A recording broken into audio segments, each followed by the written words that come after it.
The horn sounded 3 times before dawn, and Ren knew that meant blood. She was kneeling beside a wounded traveler in the small stone hut at the edge of the border woods, pressing a folded cloth against a gash on his arm, when the sound rolled across the hills. The traveler flinched. Ren did not. She had heard that horn before, and she had learned long ago that fear only slowed her hands. Outside, the sky was the color of ash, caught between night and morning. Smoke rose from somewhere beyond the tree line, thin and gray, curling upward like a question no one wanted to answer. The wounded man, a trader named Colm who had wandered too close to contested land, tried to sit up. "That's a war horn," he said, his voice rough with pain. "Northern Pack. I know the sound." Ren pressed him back down with a firm hand. She did not speak. She never spoke, but her eyes said enough, and Colm, weak as he was, understood the message clearly. Stay still, or bleed faster. She finished binding his arm with quick, practiced movements. Her fingers were steady, even though her heart had begun to beat harder. The horn sounded again, closer this time, and beneath it, she heard something else. The low rumble of many feet moving through the trees, and beneath that, growls that were not playful. Ren had lived on this border for 3 years, ever since she arrived with nothing but a torn cloak, and a silence that never lifted. The villagers here called her the Quiet Healer. They did not know her real name. They did not know where she came from. They only knew that when someone was hurt, she appeared, and when the wound was tended, she vanished again into the woods like mist burning off in morning light. She was an Omega, though she carried none of the softness people expected from that word. Omegas, in the wolf territories, were supposed to be gentle, biddable, eager to please the alphas around them. Ren was none of those things. She moved through the world like someone who had already lost everything once, and had decided that losing it a second time would not break her. The horn stopped. The silence that followed was worse than the noise. Colm grabbed her wrist. "You need to run," he said. "If the Northern Pack is moving this way, they won't stop for a healer's hut. They won't stop for anyone." Ren pulled her hand free, gently, and shook her head. She was not afraid of the Northern Pack, not in the way Colm meant. She had seen wolves fight before. She had bandaged the aftermath more times than she could count. What frightened her was not claws or teeth. It was the particular hunger she had seen in powerful men's eyes when they looked at an Omega who refused to bow. She had seen that hunger before, and it had cost her everything. Ren moved to the small window of the hut and looked out.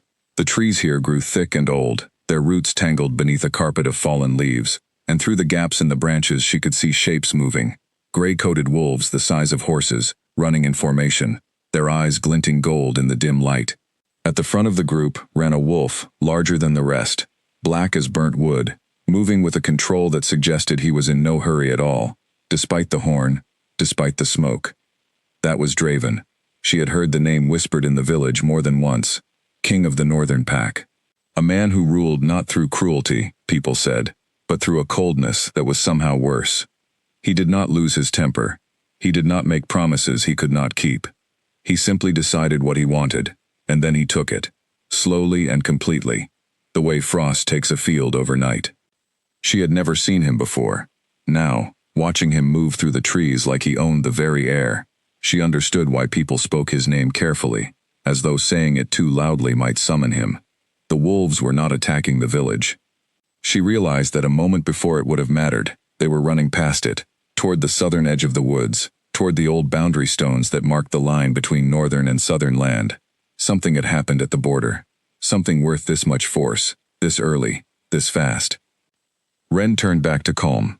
She gestured toward the door, then toward the deep, root-tangled hollow beneath the floorboards where she kept her herbs safe from damp. He understood.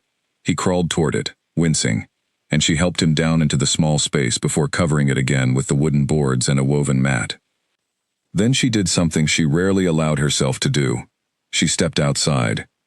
The morning air was sharp and cold, carrying the mineral smell of impending rain, and something else beneath it, smoke, and under the smoke, the coppery tang that Ren's stomach recognized before her mind fully processed it.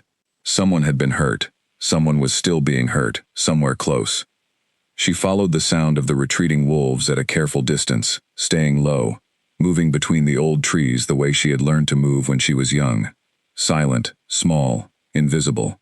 She had survived one massacre because she knew how to disappear. She intended to survive whatever this was the same way.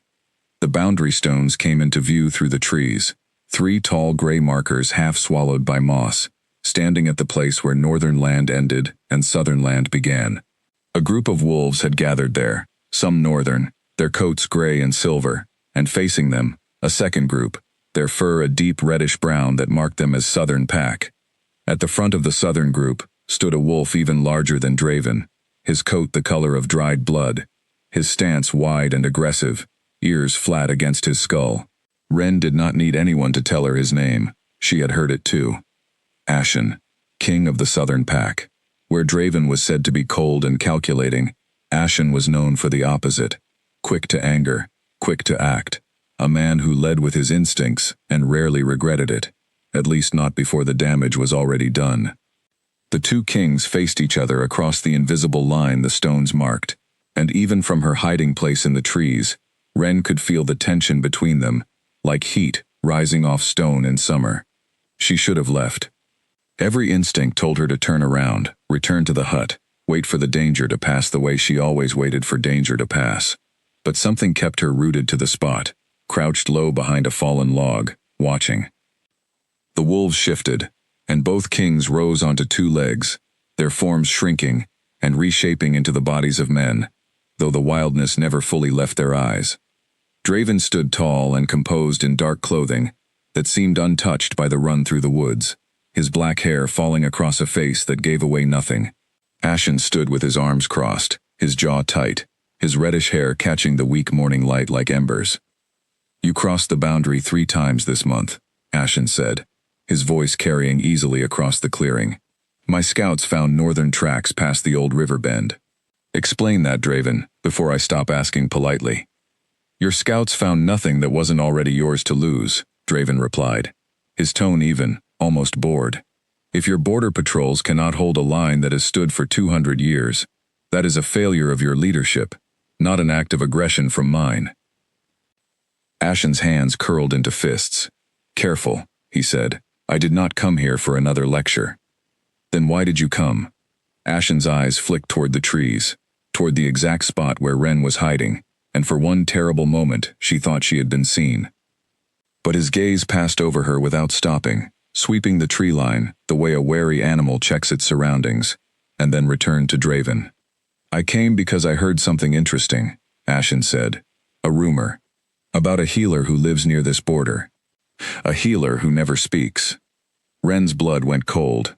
Draven's expression did not change, but something in his posture shifted, a fraction of stillness that had not been there before. "I don't concern myself with rumors." "No?" Ashen's mouth curved into something that was not quite a smile. "Because my scouts tell me you visited a certain hut 3 nights ago, alone, no guard, no reason given. That's unlike you, Draven. You don't do anything without a reason."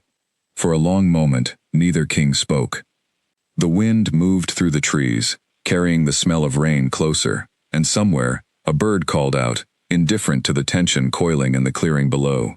"If I did visit," Draven said finally, "it would be no concern of yours."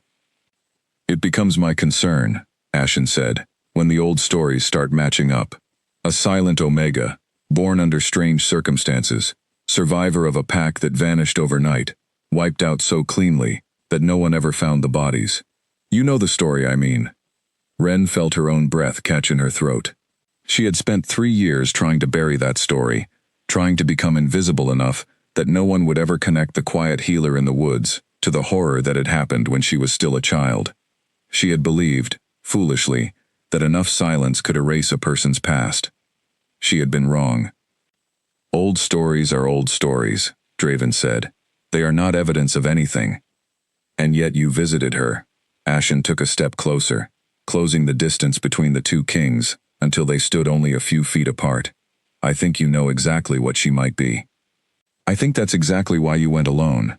You wanted her before anyone else even knew to look." Draven's jaw tightened, the first true sign of emotion Ren had seen from him. "You're building a war out of speculation." "Maybe." Ashen's eyes were hard, unblinking. "But I'd rather start a war over something real then watch you take her quietly and pretend nothing happened. If the prophecy is true, if she really is the one the old seer spoke of, then she doesn't belong to the pack lucky enough to find her first. She belongs to whichever king is strong enough to hold her. She is not a prize to be held, Draven said, and something in his voice, some faint crack in his composure, made Ren lean forward despite herself. Everything is a prize to someone, Ashen said. You taught me that yourself, years ago, back when we were still allies instead of rivals. Don't pretend you've forgotten your own lessons. The clearing fell silent again. Ren realized her hands were shaking, not from cold, but from the sudden understanding that her carefully built invisible life had already ended, whether she knew it in that exact moment or not. Somewhere, someone had been watching her. Someone had connected the threads of her past to the present, and now two of the most powerful men in the wolf territories were standing at a boundary stone, discussing her like she was a piece of land to be divided. She thought of Colm, hidden beneath the floorboards of her hut, trusting her to keep him safe. She thought of the years she had spent building a life so quiet that nothing could touch it. She thought, briefly and painfully, of the night everything had first been taken from her, the fire and the screaming and the silence that followed, the silence she had never been able to leave since. She did not decide to move. Her body simply carried her backward, away from the clearing, retreating through the trees with the same careful, silent steps that had kept her alive for years. She needed to get back to the hut. She needed to think. She needed, more than anything, to disappear again, the way she had disappeared so many times before. But even as she moved, some quiet, unwelcome part of her understood that this time might be different. This time, two kings already knew her name existed, even if they did not yet know her face. This time, silence might not be enough to save her. Behind her, faint on the wind, she heard Ashen's voice carry one last time across the clearing. I will find her before you do, Draven, and when I do, no boundary stone in this world will stop me from taking what's mine. Ren ran. She did not stop until the hut came back into view, its crooked chimney and mossy roof, as familiar and comforting as they had always been, though now that comfort felt fragile, like a shell that could crack at any moment.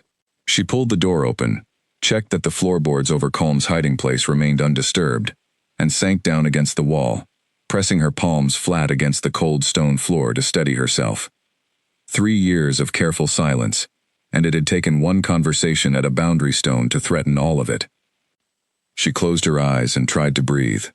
Whatever came next, she told herself, she would face it the way she had faced everything since the night her first life ended. Quietly, carefully, on her own terms, for as long as she was allowed to keep them.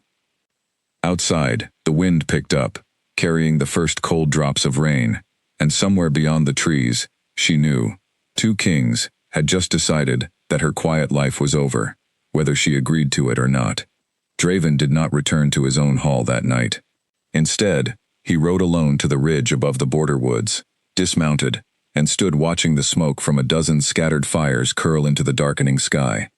Behind him, his general, a broad-shouldered man named Bram, waited with the patience of someone who had served this king for a decade and knew better than to interrupt his thoughts before they were ready to be spoken.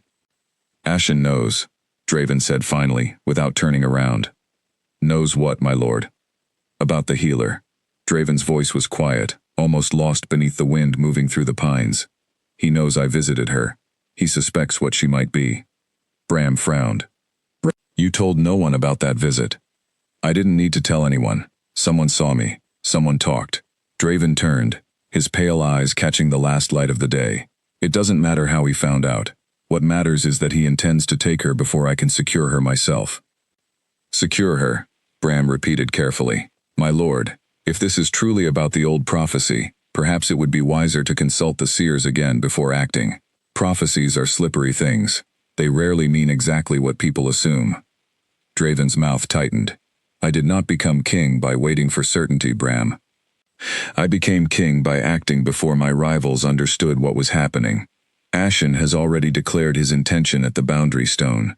If I hesitate now, he will move first, and everything the seers described will belong to him instead. And what exactly did the seers describe? Draven was quiet for a long moment, his gaze drifting back toward the dark line of trees, that hid the healer's hut somewhere within them.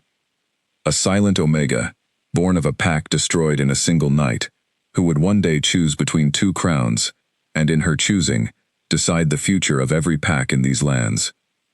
Peace or ruin, unity or endless war, that is what the old stories say. Bram's frown deepened. Then perhaps the choice should remain hers, my lord, not something to be seized by force. For the first time that evening, something like doubt flickered across Draven's composed features. It was gone almost as quickly as it appeared, buried beneath the same iron control that had made him king. If I leave the choice to chance, Ashen will make sure the choice is never truly free. He will pressure her, threaten her, surround her until she has no options left except the one he offers. I would rather secure her safety first and let her choose freely once she is protected than leave her exposed to a man who sees her only as a prize. And if she sees you the same way he does, as a man seeking to claim her rather than protect her. Draven did not answer. He mounted his horse instead. The conversation closed as surely as if he had spoken the words himself, and rode back toward his hall through the deepening dark, leaving Bram alone on the ridge with his unspoken doubts. 3 days passed, before Wren allowed herself to believe the danger had faded. Calm had healed enough to travel, and had left at dawn on the second day, thanking her with words she could not answer, and a small carved wooden bird that he pressed into her palm before disappearing down the road toward the eastern villages. She kept the bird on the windowsill of her hut, a small bright thing amid the muted browns and grays of her simple life. She had not seen either king again. No wolves had passed near her hut. The horn had not sounded a second time. Slowly, carefully, she allowed her guard to lower, though not completely. She had learned long ago that danger rarely announced itself twice in the same way. It was on the 4th morning that she found the tracks. They circled her hut in a wide loop, pressed deep into the soft earth beneath the old oak tree, and she recognized immediately that they belonged to a wolf, far larger than any ordinary pack member. The paw prints were spaced too widely for a normal gait, suggesting a creature standing at the very edge of the woods, watching, without ever approaching close enough to be seen. Wren crouched beside the tracks, running her fingers lightly along the edge of one print, feeling the depth of it, the weight it implied. Whoever had been here had come during the night, silent enough that she had not woken, careful enough that they had left before dawn. That kind of discipline did not belong to an ordinary scout. She stood and looked toward the tree line, scanning the shadows between the trunks, though she already knew whoever had watched her was long gone. Still, the message was clear enough without words, which was, she thought grimly, the one language she understood better than anyone. Someone was watching her. Someone already knew where she lived. She spent that day preparing, though preparing for what, exactly, she could not have said. She gathered her herbs into a single bag she could carry quickly if needed. She checked the small knife she kept hidden beneath a loose floorboard, more out of habit than any real belief it would protect her against a wolf twice her size. She walked the perimeter of her small clearing twice, memorizing every path through the trees, every place a person might hide, every direction she could run if running became necessary. By evening, exhaustion had worn down her vigilance, and she allowed herself to sit by the small fire in her hearth, wrapping a blanket around her shoulders, watching the flames the way she had watched fire since she was a child, with a wariness that never fully faded, no matter how many peaceful years passed between one blaze and the next. A knock sounded at her door. Wren went still. No one knocked at her door after dark. Villagers came during daylight, when they needed her help, and even then they rarely knocked more than once before calling out a greeting. This knock was different, measured, deliberate, 3 even taps followed by silence. She rose slowly, retrieving the knife from beneath the floorboard without quite deciding to do so, and moved toward the door. Through the small gap between the wooden planks, she could see a tall figure standing in the darkness outside, wrapped in a dark cloak, utterly still. She did not open the door. She stood behind it, knife in hand, waiting, and after a long moment, the figure outside spoke. "I mean you no harm," the voice said, low and even, a voice she recognized instantly from the boundary stone clearing 3 days before. "My name is Draven. I believe you already know who I am."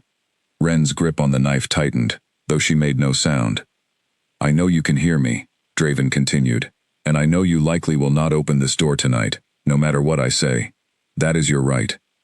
I only ask that you listen for a moment before deciding whether to trust anything I tell you." Silence stretched between them, broken only by the soft crackle of the dying fire behind her. "There is a prophecy," Draven said, "concerning someone like you. A silent Omega, the last survivor of a destroyed pack, born to choose between two futures. Ashen believes it.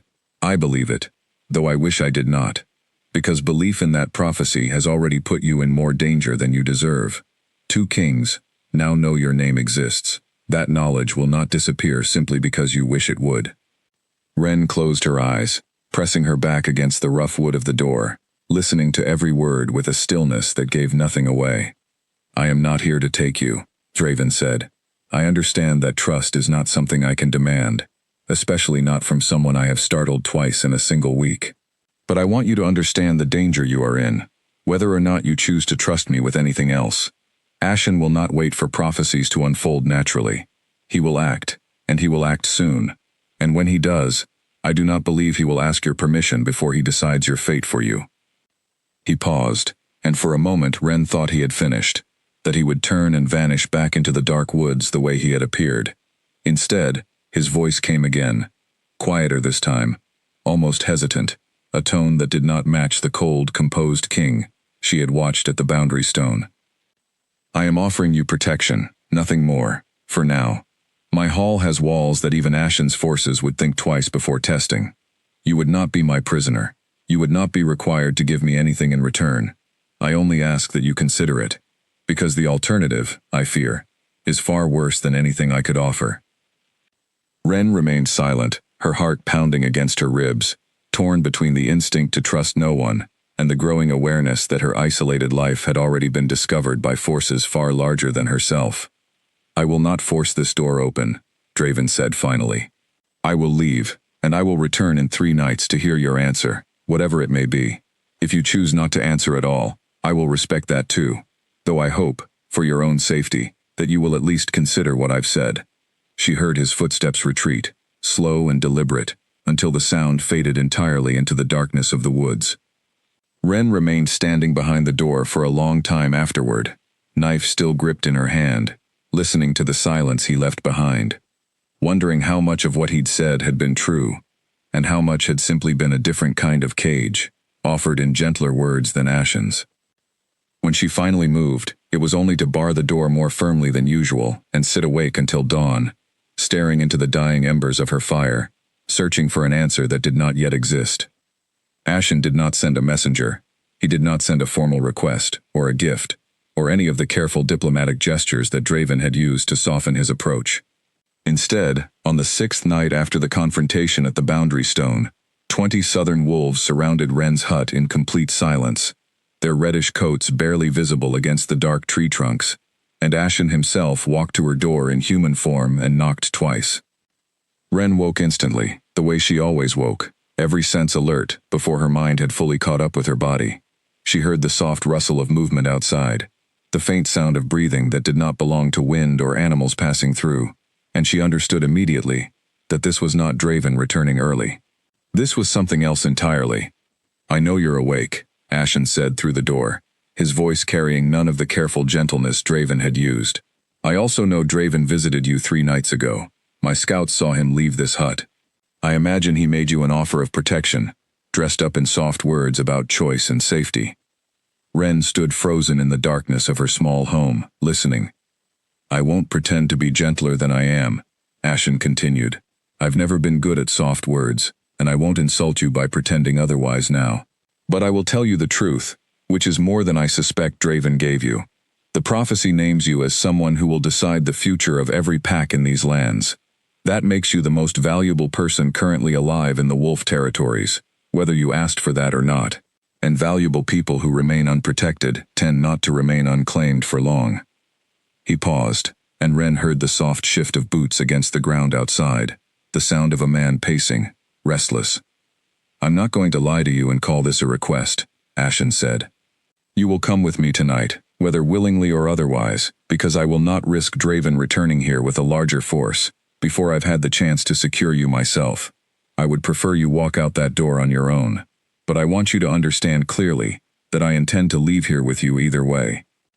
Ren's hand found the knife beneath the floorboard, though even as her fingers closed around the worn wooden handle, she understood with cold clarity how little use it would be against 20 wolves and a king who could tear through her door without effort. Still, some part of her, the same stubborn part that had kept her alive for years, refused to simply comply. She moved instead toward the small window at the back of the hut, the one that overlooked the dense thicket she had memorized during her cautious walk around the property days before. If she could reach the thicket, she might lose herself among the tangled brush long enough to... A shadow passed across the window from outside. She froze. Even the back of the hut was watched.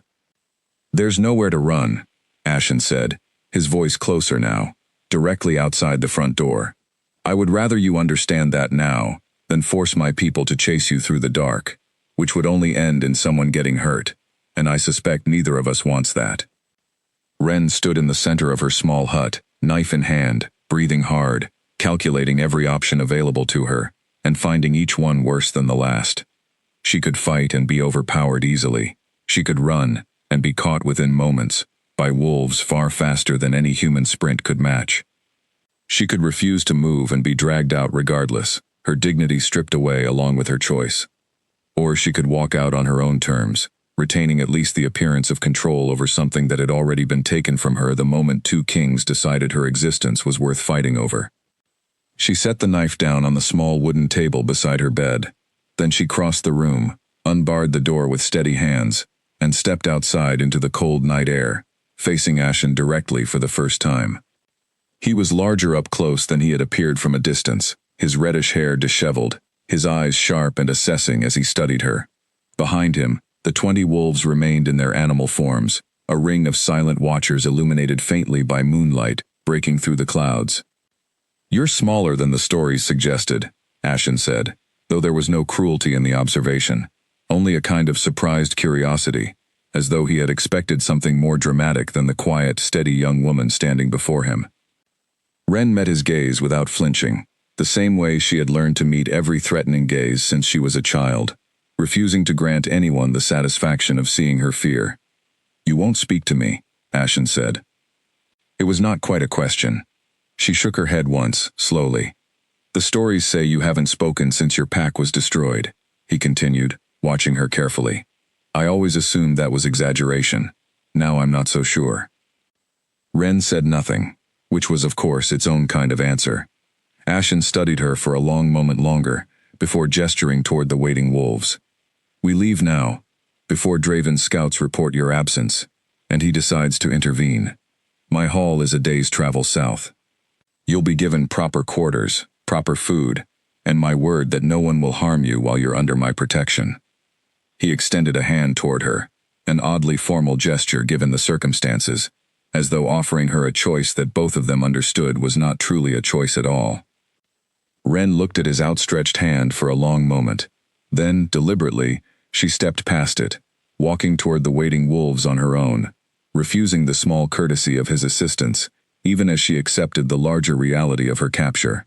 If she was going to be taken, she would at least walk there on her own 2 feet, without leaning on the hand of the man taking her. Ashen's expression flickered with something that might have been respect, though it vanished quickly behind his usual hardened composure. He said nothing further, only moved to walk beside her as the pack formed around them, escorting her away from the small hut that had been her home for 3 quiet years, toward a future she had never asked for, and could not yet begin to understand. They traveled through the remainder of the night, and into the gray hours of early morning, moving swiftly through forest paths that Ren had never explored, the 20 wolves shifting between animal and human forms as the terrain required, always maintaining their protective circle around her.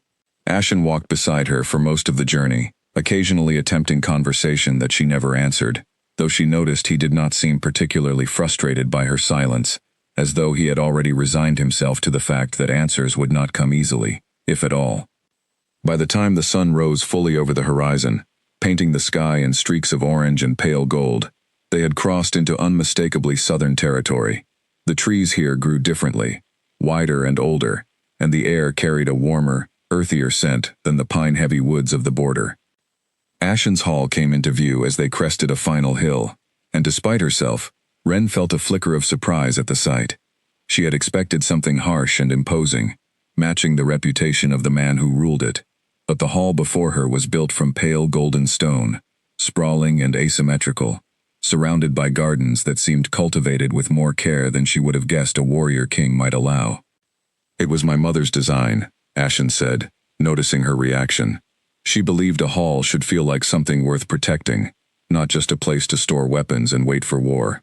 His voice carried an unexpected warmth for a moment, before hardening again.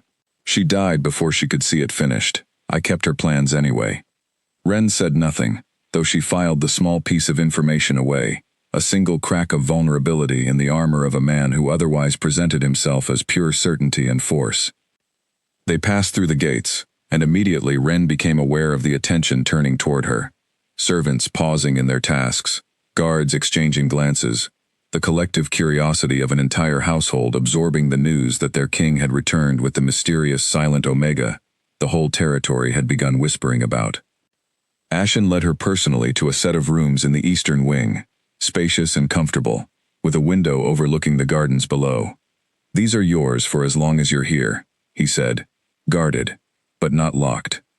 "I won't pretend you're free to simply walk out the front gate, not with Draven likely already planning some response to your disappearance, but within these walls, you may move as you wish." He studied her for a moment, as though waiting for some reaction, some acknowledgement, before continuing.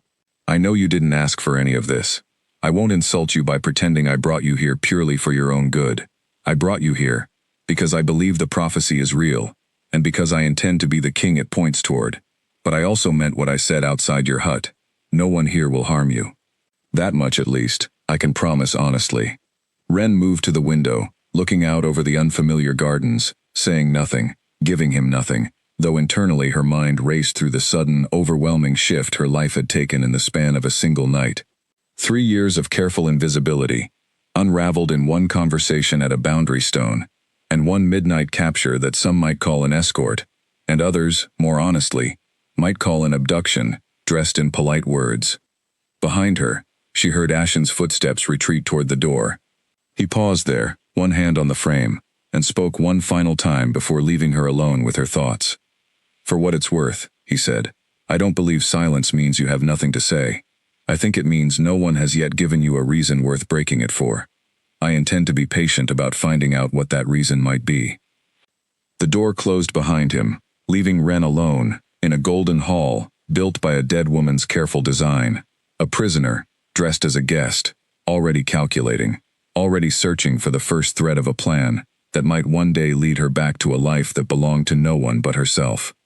News of Ren's disappearance reached Draven by midday, carried by a breathless scout who had ridden through the night after discovering the abandoned hut, its door left open, the small carved wooden bird still resting untouched on the windowsill.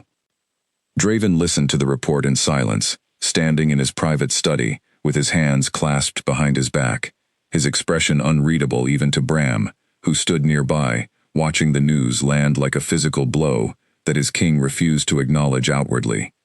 "Southern tracks," the scout finished. "At least 20, moving in formation, heading south toward Ashen's Hall. There's no sign of a struggle, my lord. She may have gone willingly, or she may simply have understood that resistance would accomplish nothing." "Thank you," Draven said, his voice level. "You may go." The scout bowed and left. Bram remained, watching his king carefully, waiting for the explosion of anger he half expected, the kind of fury that would send half the northern pack marching south before the hour was finished. Instead, Draven simply stood at the window, looking out over his own lands, silent for a long moment. "He moved faster than I expected," Draven said finally. "I told her I would return in 3 nights. I gave her time to consider her options, to trust me on her own terms, rather than force a decision on her the way Ashen clearly intends to." "Perhaps that was your error, my lord," Bram said carefully. "Ashen has never been a man who waits for others to decide things on their own terms." Draven's jaw tightened. "I refuse to become a man who takes what he wants without consent, Bram, regardless of what Ashen chooses to become. If that patience cost me the advantage, then I will find another way to secure her safety. But I will not abandon the principle simply because my rival abandoned his." "And what way is that?" Draven turned from the window, and for the first time since the news arrived, Something sharp and determined flickered behind his pale eyes. I will not march an army to Ashen's Hall and start the very war this prophecy is meant to prevent. That would prove nothing, except that both of us are exactly the kind of men who deserve to lose her entirely. Then what will you do? I will go alone, Draven said, quietly, not as an invading king, but as a man requesting an audience. Ashen will not refuse a formal request without risking the appearance of fearing a conversation, and I intend to use that against him. If she is truly meant to choose between us, then I will not let Ashen control the terms of that choice by keeping me from ever standing in front of her again. Bram studied his king for a long moment, weighing the wisdom of the plan against its obvious risks. And if he refuses you entry regardless? If he decides a single northern king walking unarmed into his hall is simply an opportunity too convenient to waste? Then he will have shown his true character clearly enough that even his own people begin to question the kind of king they're following, Draven said. Either way, Bram, I gain something. That is preferable to gaining nothing at all, which is exactly what waiting here in anger would accomplish. 3 days later, Draven arrived at the Golden Hall alone, dismounting his horse at the outer gates and requesting, through the startled guards, a formal audience with King Ashen. Word spread through the hall almost instantly, and by the time Draven was led into the great receiving room, a small crowd of Southern Pack members had gathered along the edges, drawn by the almost unheard-of sight of a rival king walking into enemy territory without a single soldier at his back. Ashen received him standing, his expression carefully neutral, though the tension in his shoulders suggested he had not expected this particular gambit. You have courage, I'll give you that, Ashen said. Or perhaps simply confidence that I wouldn't dare harm you within my own walls, given how quickly the story would spread.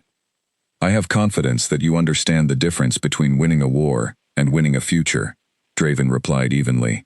Killing me here would guarantee the former and destroy any chance of the latter. I don't believe you're foolish enough to make that trade.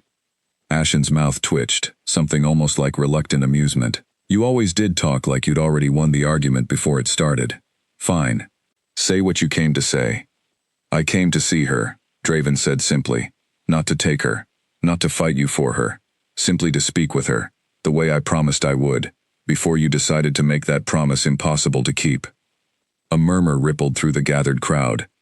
Ashen's eyes narrowed slightly, studying Draven for any hidden motive beneath the straightforward request. And if I refuse? Then you refuse, and everyone in this hall witnesses a king too afraid to allow a simple conversation, Draven said. I suspect that story would travel faster and further than either of us would prefer. For a long moment, silence stretched between the two kings, the entire room holding its breath, waiting to see which pride would bend first. Finally, Ashen exhaled, a short, sharp sound that carried more frustration than surrender. One conversation, he said, supervised. And if she has no interest in speaking with you, which given her general silence toward everyone seems likely, you leave without complaint, and without returning again uninvited. Agreed, Draven said.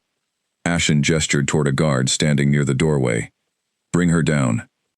The room waited in tense silence as footsteps echoed down a distant corridor, growing closer, until finally Ren appeared in the doorway, dressed in unfamiliar southern clothing, her expression giving away nothing as her eyes moved across the room and landed, briefly, on Draven's face. Something passed between them in that single glance, quick and unreadable, gone before anyone else in the room could interpret its meaning. Ren stepped further into the room, and for the first time since she had arrived at the Golden Hall, she found herself standing directly between the two men who had upended her entire life, each of them watching her with an intensity that made the air itself feel heavier. Draven inclined his head toward her, a small, respectful gesture. I told you I would return, he said quietly. I'm sorry, I could not prevent what happened before I had the chance to. Ren studied him for a long moment, her expression unreadable, before her gaze shifted toward Ashen, who stood watching the exchange with visibly restrained tension, and then finally back toward the small gathered crowd along the walls of the room, all of them waiting, watching, hungry for some sign of what she truly wanted. She said nothing.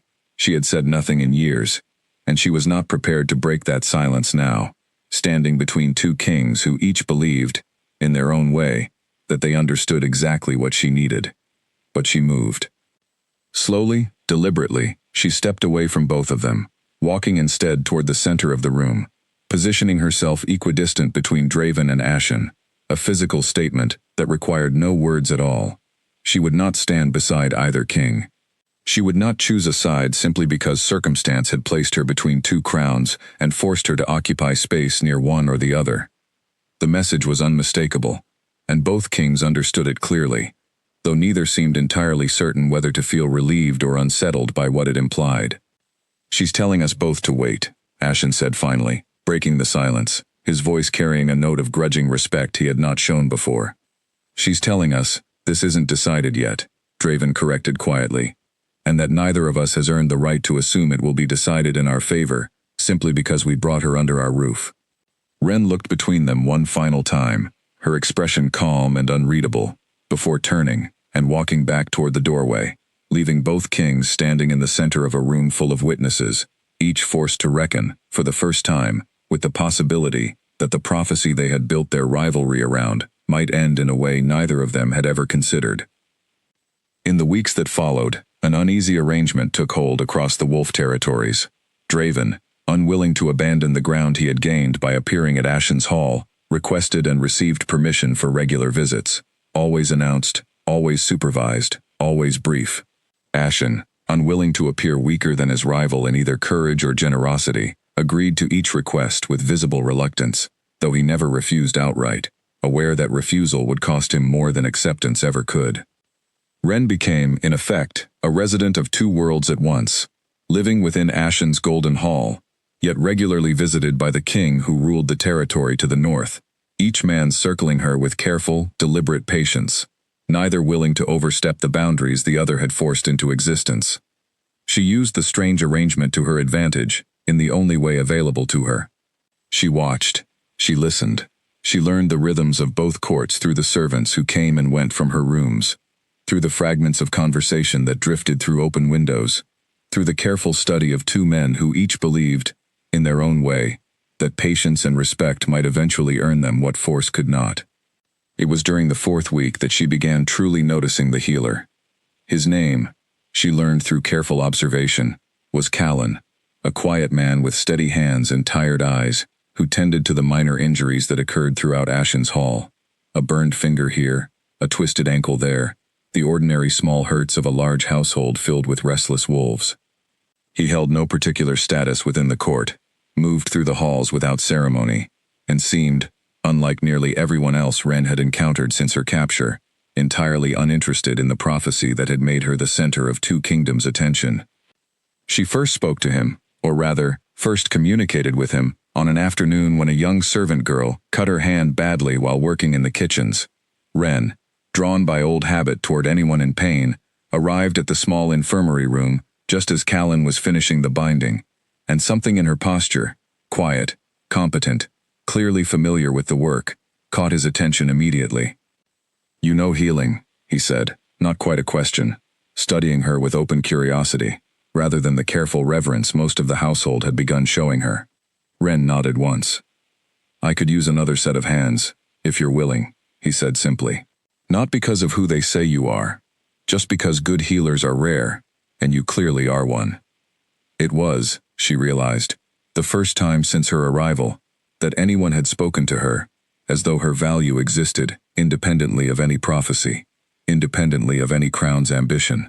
She found herself nodding again, more readily this time, and from that afternoon forward, she began spending her hours in the small infirmary alongside Callan, working in comfortable silence, exchanging small gestures and glances that gradually built into something resembling genuine understanding. Callan never pressed her to speak. He never seemed to expect it, the way everyone else in the hall seemed to be perpetually waiting for the moment her silence would finally break. Instead, he simply worked beside her, occasionally narrating his own thoughts aloud in a low, easy voice, filling the silence between them, without ever demanding she fill it herself. "My mother used to say a good healer listens more than they speak anyway," he told her one evening, as they cleaned instruments together after a long day, tending to a minor outbreak of fever among the younger pack members. "Maybe you've simply mastered that lesson better than the rest of us." Ren glanced at him, something unfamiliar shifting behind her eyes, a warmth she had not allowed herself to feel toward anyone in a very long time. Meanwhile, the political tension surrounding her continued to build with each passing week. Draven's visits grew longer, his careful conversations with her, one-sided as they were, growing more personal, more revealing of the man beneath the composed king. He told her about his childhood, about a father who had ruled through fear, and a mother who had died trying to soften that fear's edges. He told her about the weight of ruling a pack that expected coldness from him, even when he did not always feel it. Ashen, for his part, grew increasingly restless with each visit Draven made, his patience visibly fraying beneath the surface of forced hospitality. He began seeking Ren out more frequently himself, walking with her through the gardens his mother had designed, telling her stories about the woman he barely remembered, revealing, in his own rougher way, a vulnerability that matched Draven's more polished confessions. Both kings, in their separate ways, seemed to believe that the path to her choice lay through honesty, through slowly peeling back the layers of power and title until she could see the men beneath. Neither of them noticed, in their focused pursuit of her attention, how much time she was quietly spending in a small infirmary, with a healer who asked for nothing from her at all. It was Callan who first noticed the beginnings of her true communication. One evening, working late to prepare herbs for the coming winter season, Ren picked up a piece of charcoal from beside the hearth and, almost without thinking, sketched a simple symbol on the wooden table between them. A shape that meant nothing to anyone unfamiliar with it, but that she herself understood clearly. A private language she had invented years ago, during the loneliest stretch of her isolated childhood, never expecting anyone else would ever learn to read it. Callan studied the symbol with quiet curiosity. What does it mean? Ren hesitated, then drew a second symbol beside the first, and a third, slowly building a simple sentence across the wooden surface, her hand trembling slightly with the strange vulnerability of finally sharing something she had kept hidden for so long. Callan leaned closer, watching each mark appear, and when she finally set down the charcoal, he studied the small collection of symbols with genuine fascination rather than confusion or impatience. "Teach me," he said simply. And so, in the quiet hours after the rest of the hall had gone to sleep, in the small infirmary lit only by a single lamp, Ren began teaching Callan the language she had built alone, in the aftermath of losing everything, a language of symbols and gestures that had waited years for someone patient enough to learn it. Neither king noticed, in the weeks that followed, that the silent Omega they were both fighting to win had already begun finding her voice, not in the grand halls where crowns and prophecies dominated every conversation, but in a small, humble room where no one had ever asked her to be anything other than exactly who she was. The fragile peace between the two kingdoms did not last through the turning of the season. It began, as these things often do, with something small. A dispute over grazing land along the eastern border, an area neither kingdom had bothered claiming firmly in years, suddenly contested when a group of southern wolves discovered northern scouts marking territory boundaries that had never officially been drawn. Tempers flared, words were exchanged. A young southern wolf, hot-headed and eager to prove himself, struck first, and by the time the skirmish ended, 3 wolves lay injured on each side, and the fragile trust between Draven and Ashen lay shattered along with them. Word reached Ashen's hall by evening, and Ren watched from her window as the king's expression transformed from his usual guarded composure into something sharper, angrier, more dangerous than she had seen from him since her arrival. "He's using the dispute as an excuse," Ashen said that night, pacing the length of the great hall while his advisors watched nervously from the shadows.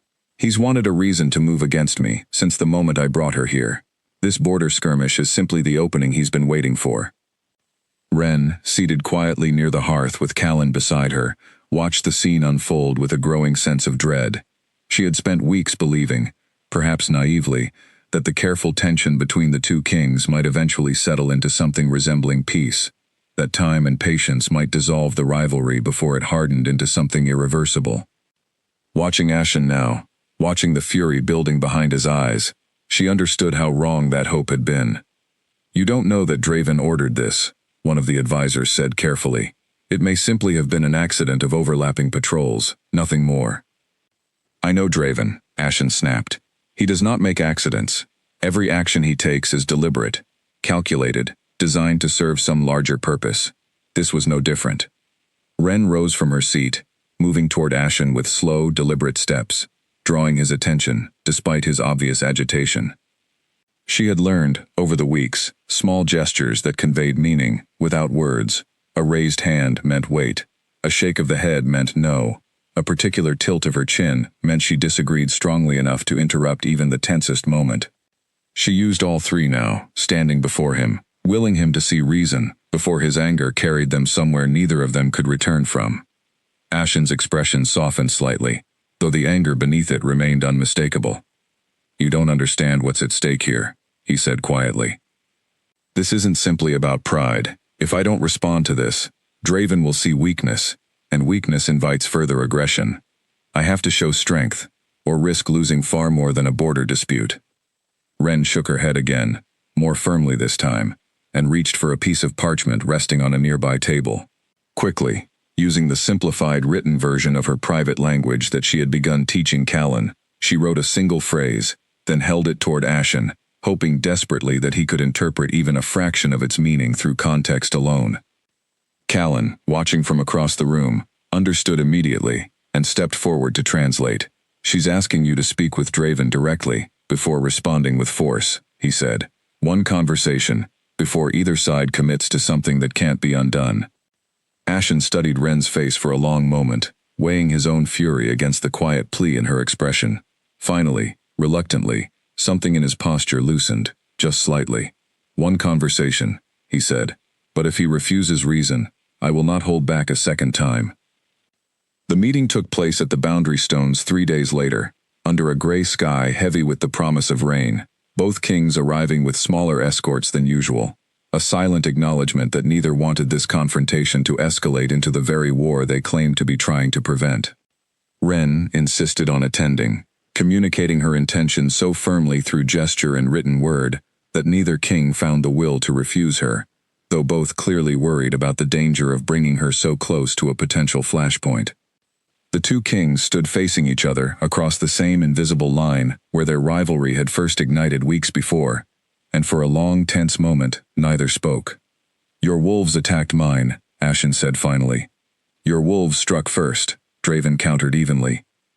"My scouts were marking a boundary that has never been formally settled between us. That is a matter for negotiation, not violence." "Convenient timing for a boundary dispute," Ashen said, "given everything else currently unresolved between us." Draven's gaze flicked briefly toward Ren, standing a short distance away, watching the exchange with careful attention. "I did not orchestrate this to gain advantage over you, Ashen, though I understand why you might assume otherwise. I have spent weeks trying to prove that force is not the only path available to either of us. I do not intend to abandon that effort now simply because a border patrol lost its temper." Ashen's jaw remained tight, though something in his rigid posture eased fractionally. "Then what do you propose?" "A formal boundary agreement," Draven said, "negotiated properly, witnessed by both our councils, settled once and for all, so incidents like this cannot happen again. And beyond that, I propose something else." He paused, glancing again toward Ren before continuing. "A truce.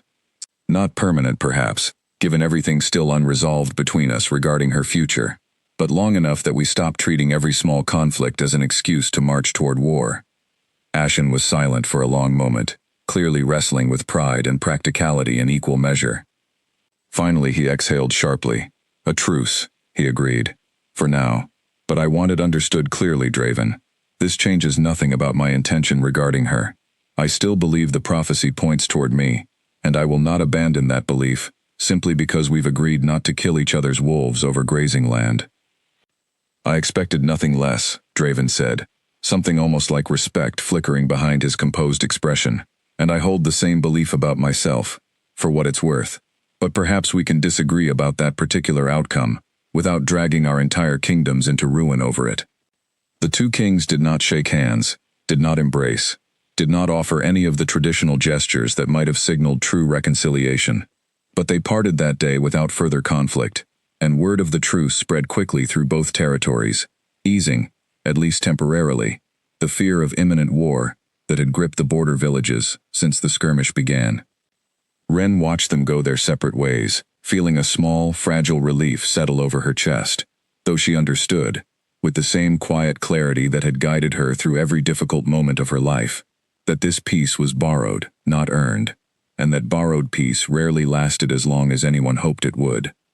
The truce held for nearly 2 months, and during that fragile stretch of peace, Ren's world quietly transformed in ways neither king fully understood.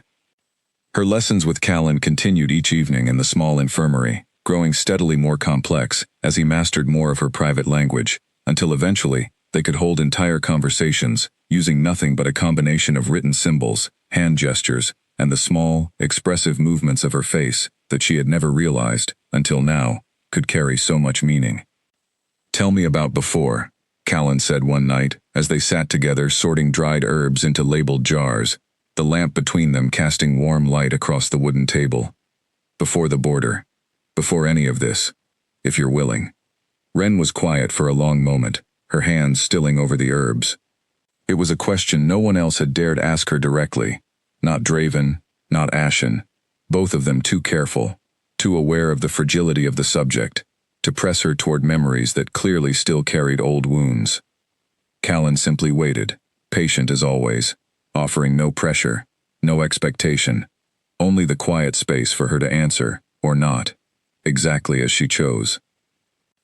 Slowly, using a combination of symbols and small gestures, she began to tell him about the small pack she had been born into, tucked into a remote valley far from either kingdom's influence, a place where wolves lived simply, without ambition for crowns or territory. About the night everything changed, the fire that consumed their homes, the screaming that had followed her into every silent year since, the way she had hidden in a hollow beneath an old fallen tree, too terrified to move, too young to understand why her entire world was burning around her. About waking the next morning to find nothing left.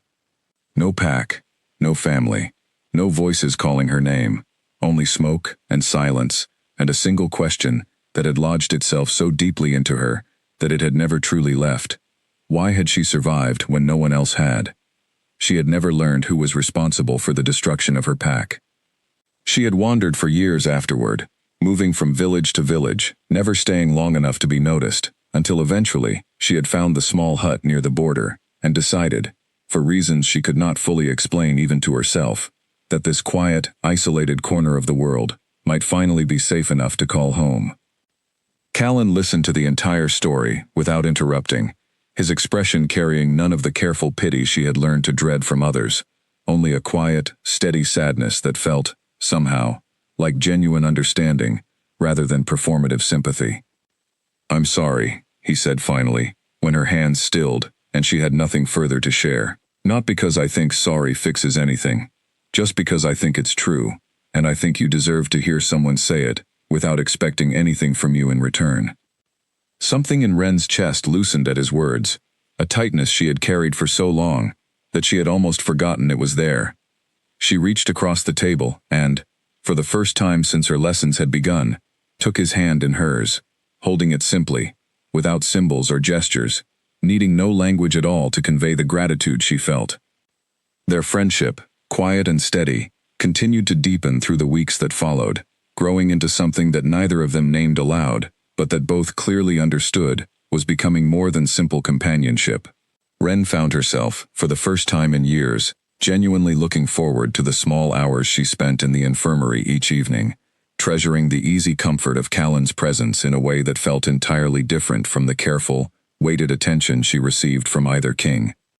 Draven's visits continued throughout this period, each conversation building slowly towards something resembling genuine connection, though always constrained by the formal distance that came with his title and his careful nature. He told her about the northern territories, about his plans for expanding trade routes that could benefit both pack and village alike, about the loneliness of ruling a people who respected him, but rarely understood the burden he carried in silence, much as she carried her own. Ashen, meanwhile, grew bolder in his attempts to win her attention, taking her on walks through the extensive gardens his mother had designed, sharing stories about his childhood that revealed, beneath his fierce exterior, a man shaped by grief and expectation in equal measure.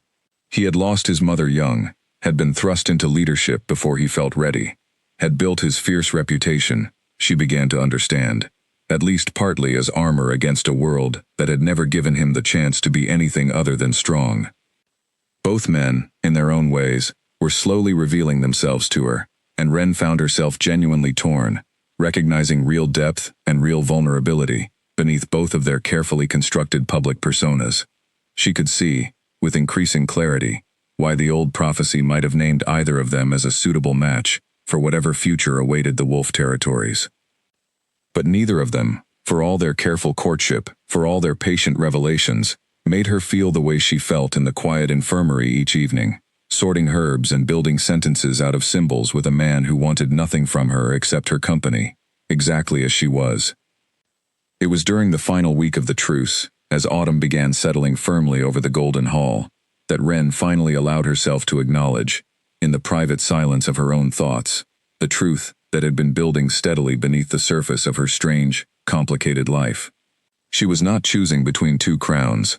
She had perhaps never truly been choosing between two crowns, no matter what the prophecy claimed, no matter what either king believed about his own destiny.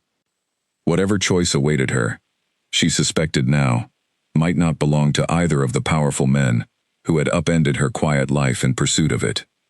The truce broke on a cold morning in late autumn, and this time, the cause had nothing to do with grazing land or misunderstood boundaries. A traveling merchant, passing through the border villages, had begun spreading a story that quickly reached both halls, a story claiming that Draven intended to end the fragile peace by proposing formally to Ren before the next full moon, an act that, according to old wolf customs, would obligate her to choose him publicly or risk deeply insulting an entire kingdom's honor. The story was false. Draven had made no such plan, but by the time the rumor reached Ashen, twisted and exaggerated through multiple retellings, it had become, in his mind, undeniable proof that Draven intended to force the very choice he had claimed, for months, he would never force. Ashen's fury, when Ren encountered it that evening, was unlike anything she had witnessed from him before, not the sharp, controlled anger she had grown accustomed to, but something deeper, more desperate, fueled by months of careful restraint finally breaking apart. He promised patience, Ashen said, pacing before the great hearth while Ren watched from a careful distance, Callan standing quietly nearby. He promised to let you choose freely, and now he's planning to force your hand before either of us has had a fair chance to earn it honestly.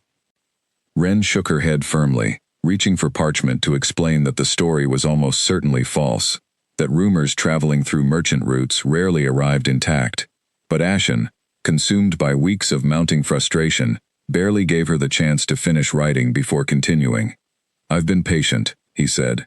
"Patient in ways I never am for anyone else. I've watched you spend your evenings in the infirmary instead of my company.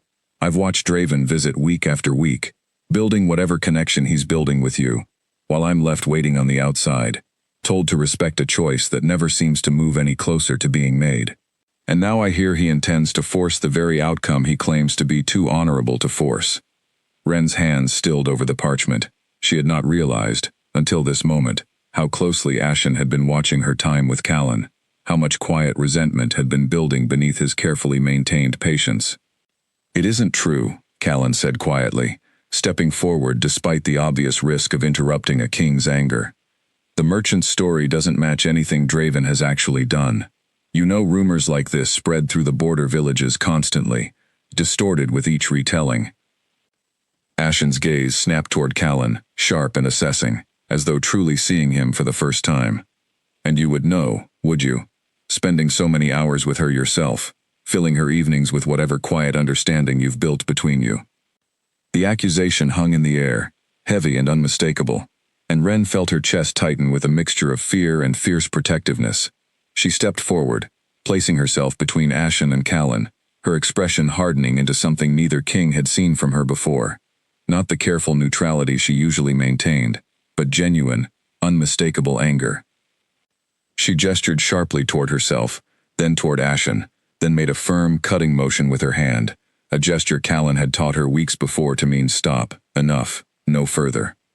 Ashen stared at her, breathing hard, the fury in his expression slowly giving way to something more uncertain, as he registered, perhaps for the first time, the depth of her reaction. "You're defending him," he said quietly, "not simply staying neutral between two kings. as you have with every other conflict since you arrived, actually defending him. Ren did not deny it. She held his gaze steadily, refusing to look away, refusing to soften the truth of what her posture and expression had already made clear. Ashen's shoulders sagged slightly, the anger draining out of him and leaving something more painful in its place, a dawning, reluctant understanding that perhaps the prophecy he had built so much of his identity around might not unfold the way he had always assumed it would. "I need to think," he said finally, his voice quieter than Ren had ever heard it. "Both of you, leave me, please." Ren hesitated, glancing toward Callan, before finally nodding and leading him gently from the hall, leaving Ashen alone with the wreckage of assumptions he had carried for months, now crumbling faster than he seemed prepared to handle. Draven arrived 2 days later, summoned by an urgent message from Ashen that had arrived carrying none of the usual careful formality between them, simply a demand that the two kings speak immediately, without escort, without witnesses. They met in a small private chamber within the Golden Hall, and Ren, though not invited, stood outside the closed door with Callan beside her, unable to hear the words exchanged but acutely aware of the tension radiating from within. Inside, Ashen paced while Draven remained still, watching him with careful attention. "There's a rumor," Ashen said without preamble, "that you intend to propose to her before the next full moon, force her choice before either of us has earned it fairly." Draven's expression sharpened with genuine surprise. "That's untrue. I've made no such plan, and I would never force a choice I've spent months insisting should remain entirely hers." "I believed that, once," Ashen said. "I'm no longer certain what I believe." "Then ask her directly," Draven said. "She'll tell you, in whatever way she chooses to tell you, that the rumor is false." Ashen stopped pacing, turning to face Draven fully, something raw and unguarded in his expression that he rarely allowed anyone to see. "It doesn't matter anymore, Draven. Not the rumor. Something else. Something I should have seen weeks ago." "What are you talking about?" "She's not choosing between us," Ashen said quietly. "I don't think she ever was. There's someone else, a healer, in my own hall, who spent months earning something neither of us managed to earn, with all our titles, and all our patience combined." Draven was silent for a long moment, processing the weight of this revelation, and something complicated passed across his composed features, not quite surprise, but a kind of painful recognition, as though some quiet part of him had suspected this possibility for longer than he wanted to admit. "I've watched her too," Draven said finally. "I've seen how she looks when she returns from wherever she's spent her evenings. It isn't the same as how she looks with either of us." The two kings stood facing each other in silence, the weight of months of rivalry, of careful courtship, of a prophecy they had both built so much of their futures around, settling heavily between them. "What do we do now?" Ashen asked, his voice carrying none of its usual fierce certainty. Draven exhaled slowly. "I think," he said, "we finally ask her what she wants, instead of continuing to assume we already know." The gathering took place 3 days later, in the great hall of Ashen's Golden House, called by both kings jointly, a formal assembly attended by advisors, seers, and pack representatives from both northern and southern territories, all summoned to witness what had been quietly described only as a matter concerning the prophecy's resolution. Ren stood at the center of the hall, dressed simply, deliberately choosing plain clothing over anything that might suggest she belonged to either court. Callan stood near the edge of the gathering, close enough to translate if needed, though something in Ren's expression that day suggested she intended to need no translation at all. Draven and Ashen stood on opposite sides of the hall, both watching her with an attentiveness that carried none of their earlier rivalry, only a quiet, uncertain respect that had grown slowly out of the difficult conversation they'd shared days before. The head seer, an elderly woman named Talia, who had studied the old prophecy for decades, stepped forward to address the gathered crowd. "We are here," she said, "to witness the fulfillment of words spoken generations ago, describing a silent Omega who would choose between two futures, and, in her choosing, determine the fate of every pack in these lands." She turned to face Ren directly. "The prophecy has waited a long time for this moment. Whatever you decide here today will shape the future of both kingdoms for generations to come." The hall fell into complete silence, every eye fixed on the young woman standing at its center, waiting for a choice that two powerful kings, an entire prophecy, and months of careful maneuvering had all been built around. Ren took a slow breath, and then, for the first time in years, in front of an entire hall of strangers and kings and seers, who had spent months speculating about the sound of her voice, she spoke. "I have listened," she said, her voice quiet but clear, carrying easily through the stunned silence of the hall, "to every word spoken about this prophecy since the day it found me. I have listened to two kings tell me about crowns and futures, and the weight of destiny resting on my choice. I have listened, and I have understood far more than either of you realized, even in my silence." Draven and Ashen both stared at her, visibly stunned, neither having ever heard her voice before, both too shocked by the sound itself to fully absorb her words in the first moment. "The prophecy never said I would choose a king," Ren continued, her voice growing steadier with each word, years of silence finally breaking loose, in a rush she could no longer contain. "It said I would choose, and that choice would determine the future. Everyone assumed that meant choosing between two crowns, because that is the only kind of choice either of you have ever known how to imagine. But I am not a piece of land to be divided between two kingdoms. I am not a prize to be won through patience or persistence or careful courtship." She turned slowly, looking first at Ashen, then at Draven, her expression steady and unflinching. "You have both, in your own ways, shown me kindness these past months. I do not say that lightly, and I do not say it to diminish either of you. Draven, you taught me that strength does not require cruelty. Ashen, you taught me that vulnerability does not require weakness. I am grateful for what I've learned from both of you." She paused, and the hall held its breath collectively, waiting. "But neither of you asked me, not truly, what I wanted for myself," she continued. "You asked what I wanted between the two of you, which is not the same question at all. You built an entire war around securing my choice, without ever considering that the choice you were fighting over might not be the choice that mattered most."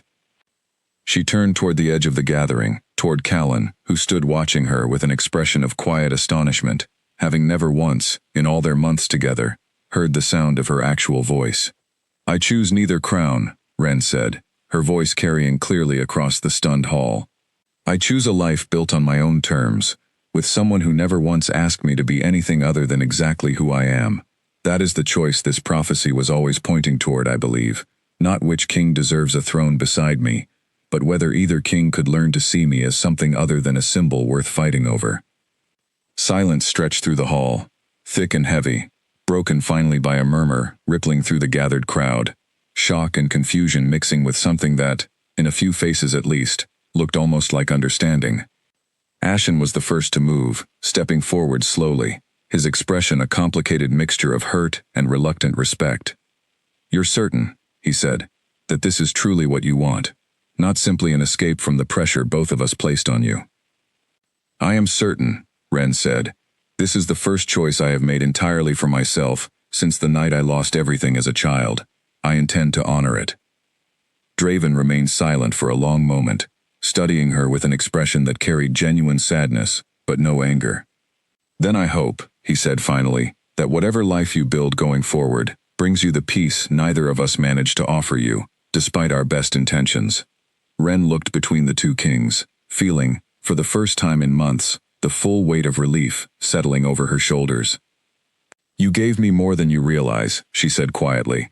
"Both of you taught me things I needed to learn, but this choice was never truly about crowns, and I think, somewhere beneath your pride, you both already knew that." In the weeks that followed the gathering, the wolf territories slowly adjusted to an outcome none of the old seers had ever quite predicted, though Talia, studying the ancient texts again with fresh eyes, eventually admitted that the prophecy had never actually specified a crown at all. It had spoken only of choice, and of the future that choice would shape, leaving every assumption about kings and thrones to the imaginations of those who had studied it long before Ren ever arrived to fulfill it. Draven returned to his northern hall, changed in ways his advisors noticed immediately, though few could quite articulate what exactly had shifted. He carried himself with the same quiet composure he always had, but something in his approach to leadership softened in the months that followed. He began holding open councils where villagers could bring grievances directly to him, something his father would never have permitted, and he found himself, more than once, thinking of Ren's words about strength not requiring cruelty, applying that lesson more deliberately to every decision he made afterward. He never married, not in the years that followed, though several suitable matches were suggested by his advisors. Each politely declined. When asked, on the rare occasion someone dared to ask, he would simply say that he had once learned an important lesson about assuming he understood what someone else truly wanted, and he was in no hurry to make that mistake again. Ashen's transformation was, in its own way, even more visible. The fierce impulsiveness that had defined his reputation gave way, slowly, to something more measured, though he never lost the passionate intensity that had always been central to who he was. He rebuilt the boundary agreement with Draven, not as a fragile truce, but as a genuine, lasting alliance. The two former rivals meeting regularly, not out of obligation, but out of a mutual respect that had, unexpectedly, grown out of the very conflict that once threatened to destroy both their kingdoms. He kept his mother's gardens exactly as they had always been, and it was there, walking among the flowers she had designed decades before, that he found the quiet peace his fierce nature had rarely allowed him previously. He spoke, in later years, of Ren's choice not with bitterness, but with a kind of grudging gratitude, admitting to Bram once during a shared meal between the two kingdoms that her refusal had taught him more about himself than any victory ever could have. Ren left the Golden Hall 3 weeks after the gathering, traveling north with Callan toward a small village, neither king's territory fully claimed, a quiet place nestled between the borders where neither crown held direct influence. They built a modest home together there, and within a year, Ren had established a small healing practice that drew patients from villages on both sides of the old boundary lines, wolves and humans alike, all treated with the same quiet, careful attention she had always given to anyone in pain. She spoke more freely as the years passed, though she never became someone who filled silence unnecessarily, preferring instead to choose her words with the same careful deliberation she had once reserved for choosing her gestures.